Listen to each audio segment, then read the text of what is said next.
Jorge Bateira apresenta uma nova e refrescante visão sobre a atualidade. Snacks de economia política. Para serem consumidos sem moderação.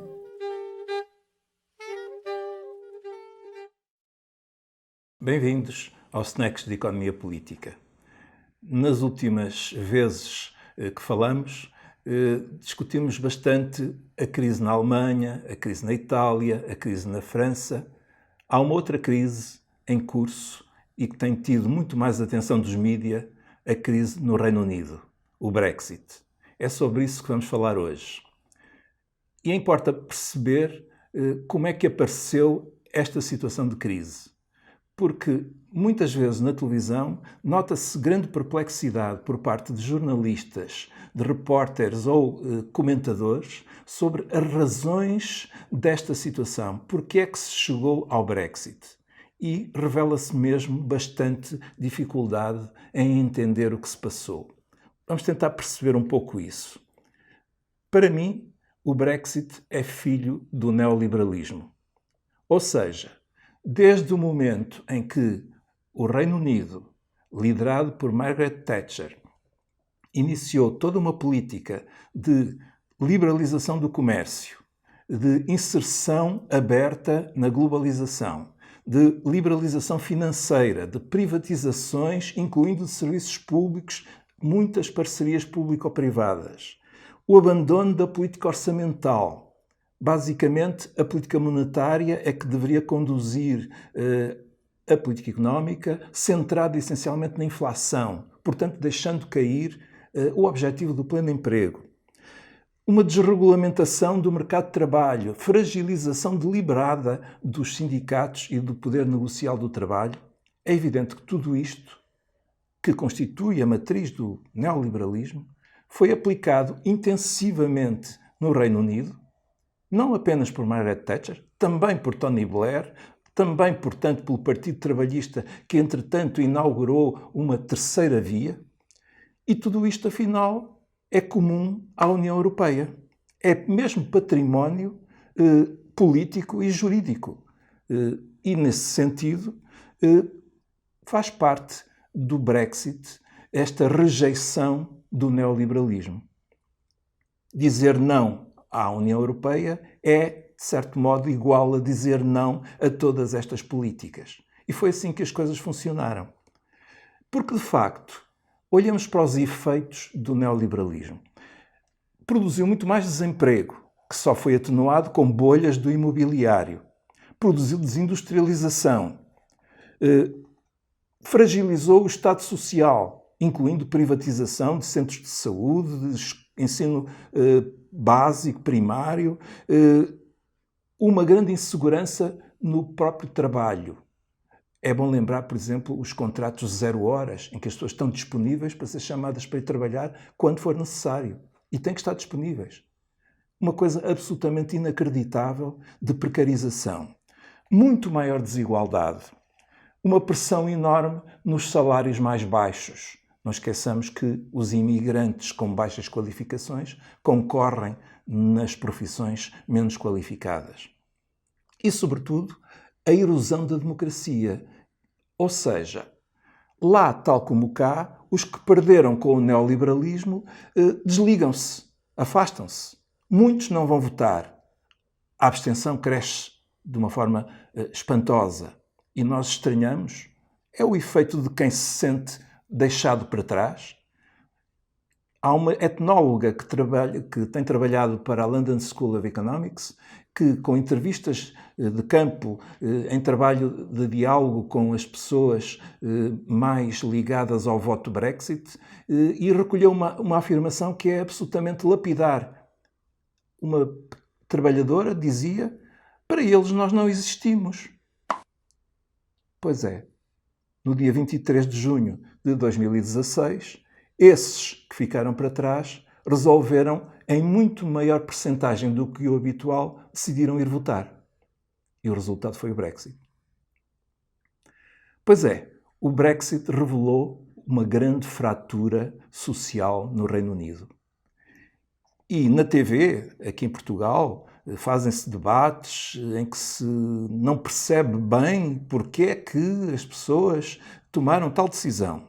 Pois bem, um economista irlandês, Kevin O'Rourke, tem bons textos em que faz uma resenha de todos os estudos do voto do Brexit. E ele destaca à cabeça o seguinte: de facto, quem produziu o Brexit foi sobretudo a Inglaterra. As restantes partes do Reino Unido votaram essencialmente a favor da manutenção.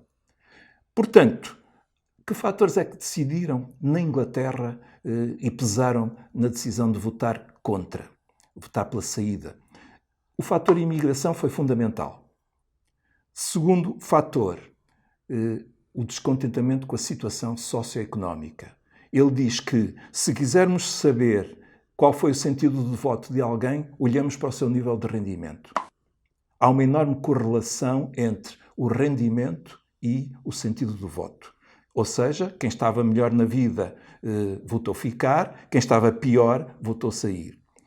E, por outro lado, a idade. Os mais velhos votaram para sair, os mais jovens votaram para ficar. Evidentemente que isto são valores médios, são análises bastante em torno de grandes dados estatísticos. Mas quem vai ao terreno, quem faz estudos de caso, quem faz análises qualitativas e entrevista pessoas, percebe melhor qual é a motivação do voto. E, verdadeiramente, o que a geografia do voto mostra é que, nas comunidades pobres, em geral, votou-se sair. Onde estavam desempregados, gente com salários estagnados há muito tempo, níveis salariais baixos. Por outro lado, nas comunidades urbanas mais prósperas, com gente com mais conhecimento, com uma mundivisão, com um horizonte internacional de integração em perspectivas mais cosmopolitas, então esses votaram em ficar. E, portanto, temos aqui um pouco o quadro do voto no Brexit. Há uma nota que eu queria fazer. Este voto de rejeição é um voto de rejeição daquilo que os ricos defendiam. As pessoas viam os financeiros da City defender que devíamos ficar na União Europeia. Viam os quadros das grandes multinacionais a dizer que devíamos ficar na União Europeia. Os mídias martelaram a cabeça das pessoas a dizer que era uma desgraça se saíssemos da União Europeia. Então, o que eles decidiram é: vamos sair. Ou seja, se ficamos para trás, então já agora levam a bofetada e votamos sair. O que nós temos é um discurso da extrema-direita que aproveitou bem este estado de espírito de decepção relativamente à vida que as pessoas levavam. E é bom não esquecer que na Grã-Bretanha o trabalhismo também deixou esta gente para trás. Ou seja, viram um pouco as costas a este eleitorado pobre, desfavorecido. Grande parte hoje do eleitorado trabalhista é gente da classe média instruída. É certo que ainda tem bolsas de territórios menos favorecidos que votam ainda no trabalhismo, mas há aqui grandes fraturas dentro do Partido Trabalhista. Há um outro economista, Robert Skidelsky, que foi biógrafo de Keynes e também insiste que o voto motivado pela imigração tem razão de ser. Ele confirma que há, de facto, concorrência ao nível dos salários mais baixos com a imigração vinda da Europa Oriental. E chama a atenção que de 1991 a 2013 entraram no Reino Unido quase 5 milhões de pessoas. É evidente que, em algumas áreas, a integração destas pessoas de diferentes culturas foi mais difícil.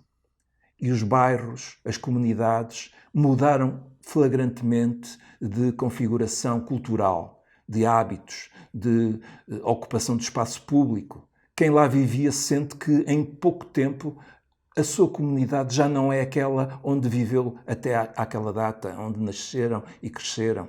E, portanto, isto gera uma sensação de mal-estar, de insegurança e interpela as pessoas sobre a pertinência de tanta imigração.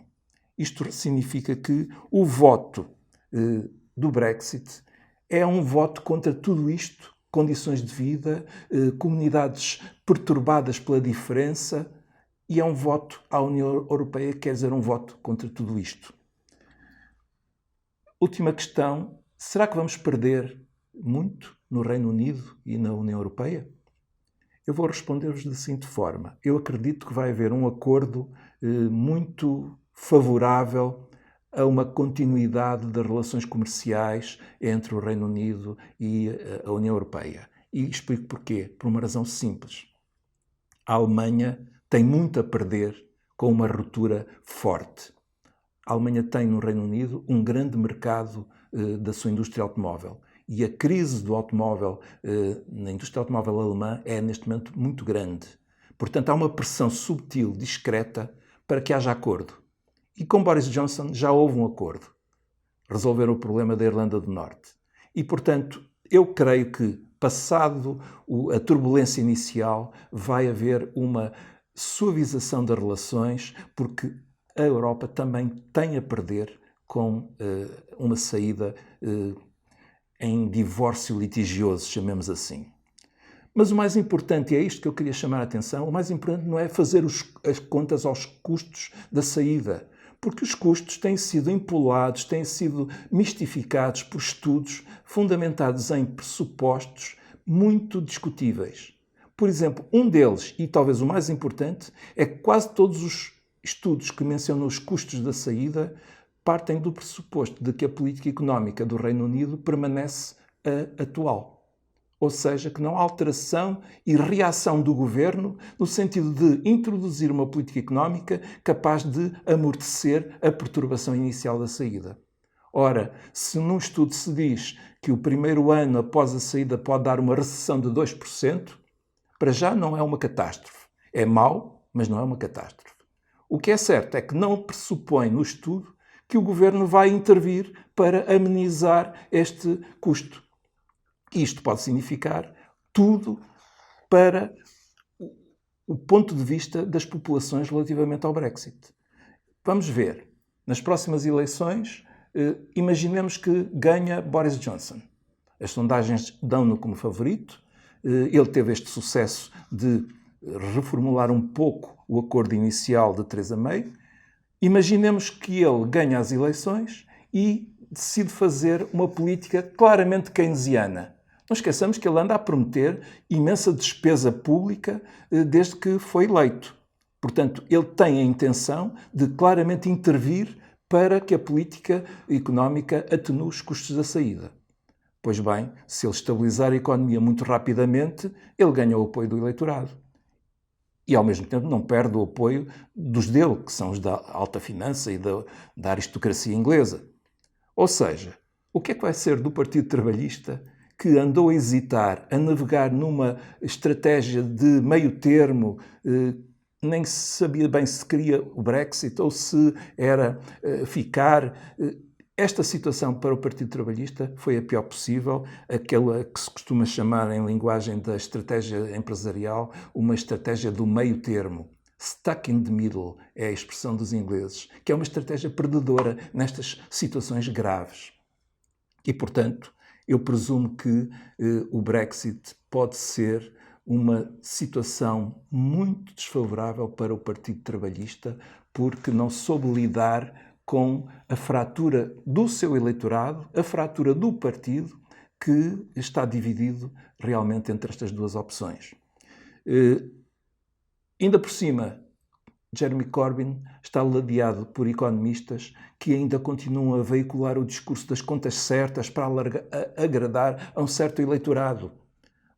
E isso significa que ele balança entre uma política orçamental agressiva e a credibilidade que quer dar aos atores económicos predominantes do neoliberalismo. Isto, querer agradar a dois senhores, não acaba bem. Portanto, eu creio que, no final de contas, o Brexit pode ser o fim, por um lado, do trabalhismo. É um risco grave que o Partido Trabalhista corre. Por outro lado, pode ser o fim do Reino Unido, porque a Escócia vai tentar negociar um novo referendo para a independência e há um sério risco de fratura do Reino Unido. Por outro lado, a União Europeia perde um grande parceiro da União Europeia. Pela primeira vez sai um Estado da União Europeia e não é por acaso que Michel Barnier, em Lisboa, tentava amenizar as coisas e mostrava um certo ar contristado pelo abandono definitivo do Reino Unido. Na realidade, não é só o Reino Unido que se diz da boca para fora que perde. Ele bem sabe que é o projeto europeu, aquele mito de todos cada vez mais juntos que está no artigo 1º do Tratado de Lisboa, que acaba por ser posto em causa. Ficamos a pensar nisto. Até à próxima.